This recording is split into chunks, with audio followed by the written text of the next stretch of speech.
Just 10 నిమిషాల్లో తయారు చేసుకునే కాకరకాయ బాజీ చాలా టేస్టీగా ఉంటుంది. ఒక్కటికి 4 ముద్దలైతే తినేస్తాము, అంత టేస్టీగా ఉంటుంది.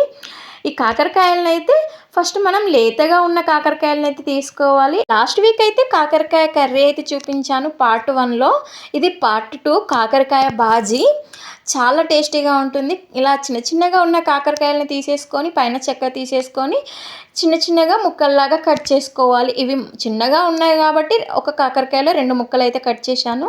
గింజలు ముదురుగా ఉంటే తీసి పక్కకేసేయండి, లేతగా ఉంటే అలాగే ఉంచేసుకోండి. కాకరకాయలన్నీ కట్ చేసి పక్కకు పెట్టేసుకోండి. ఇప్పుడు స్టవ్ పైన ఒక కడాయి పెట్టేసుకొని 2 స్పూన్ల వరకు ఆయిల్ వేసుకొని మనం కట్ చేసి పెట్టుకున్న కాకరకాయ ముక్కల్ని కూడా వేసుకొని ఒకసారి కలుపుకున్నాక ఒక క్యాప్ అయితే పెట్టేసుకోండి.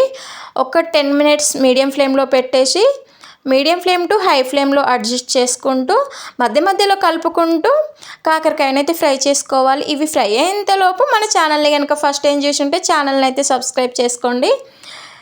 ఇంకా కాకరకాయ అయితే ఫ్రై అయిపోయింది కదా, ఇవి తీసేసి పక్కకైతే పెట్టేసుకోండి. ఇవి చల్లారేంతలోపు మనమైతే ఇక్కడ ఎల్లిపాయ కారం అయితే రెడీ చేద్దాము, అంటే బాజీలోకి. ఇక్కడైతే ఒక 10 నుండి 15 వరకు ఎల్లిపాయలు అయితే వేశాను. ఉప్పు కారం మనకు స్పైసీ తగ్గట్టు కారం ఉప్పు కూడా వేసేసుకొని మంచిగా మెత్తగా దంచేసుకోవాలి. ఇప్పుడు మనకి కాకరకాయలు అయితే పక్కకు పెట్టుకున్నాం కదా, అవి చల్లారిపోయాయి. ఇప్పుడు వీటిని స్మాష్ చేసేసుకోవాలి చేయితోనే. రోట్లో వేసుకొని దంచుకోవద్దు, టేస్ట్ అయితే మిస్ అయిపోతారు. చేయితోనే ఇలా చిన్న చిన్నగా స్మాష్ చేసేసుకోండి. లోపల ఉన్న గింజలు మీకు ముదురుగా అనిపిస్తే తీసేయండి, లేతగా ఉంటే మీ ఇష్టమైతే ఉంచేసుకోండి, లేదు అంటే తీసేయచ్చు. వీటన్నిటిని మంచిగా ఒక్కొక్క కాకరకాయని మొత్తం స్మాష్ చేసుకుంటూ అన్ని కాకరకాయలను కూడా అలాగే స్మాష్ చేసేసుకోవాలి. స్మాష్ చేసుకున్నాక ఇందాక మనం ఎల్లిపాయ కారం ఉప్పు జీలకర్ర ఇవన్నీ వేసుకొని దంచుకున్నాం కదా, ఆ పేస్ట్ని కూడా ఈ కాకరకాయ స్మాష్ చేసుకున్న దాంట్లో వేసేసి మంచిగా ఈ కాకరకాయ పట్టుకునేలాగా ఎల్లిపాయ కారం మొత్తం కలిపేసుకోవాలి. మొత్తం కలిపేసుకున్నాక ఇప్పుడు చివరికి దీనికైతే మనం పోపు పెట్టేసుకోవాలన్నమాట. పోపు పెట్టేసుకుంటే టేస్ట్ చాలా బాగుంటుంది. ఇంకా మనము పక్కకు పెట్టేసుకొని అదే కడాయిలో ఆయిల్ అయితే ఉంటుంది, మళ్ళీ ఆయిల్ వేయనవసరం లేదు.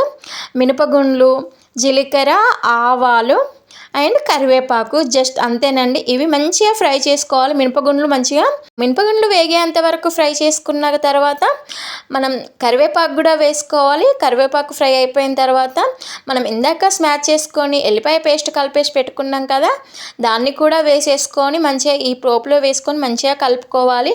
ఒక 2 మినిట్స్ కలిపేస్తే సరిపోతుంది. స్టవ్ ఆఫ్ చేసేసుకొని మనం రైస్లోకి సర్వ్ చేసుకొని తింటే టేస్ట్ అయితే చాలా బాగుంటుంది. ఒక్కటికి 4 ముద్దలు అయితే తింటారు. ఒక్కసారి ట్రై చేయండి, టేస్ట్ అయితే బాగుంటుంది. మన ఛానల్ని కనుక ఫస్ట్ టైం చూస్తే లైక్ చేసి ఛానల్ని అయితే సబ్స్క్రైబ్ చేయండి. ఈ వీడియో లాస్ట్ చివరి వరకు ఎవరైతే చూస్తారో వాళ్ళకైతే వెరీ వెరీ థ్యాంక్ యూ అండి.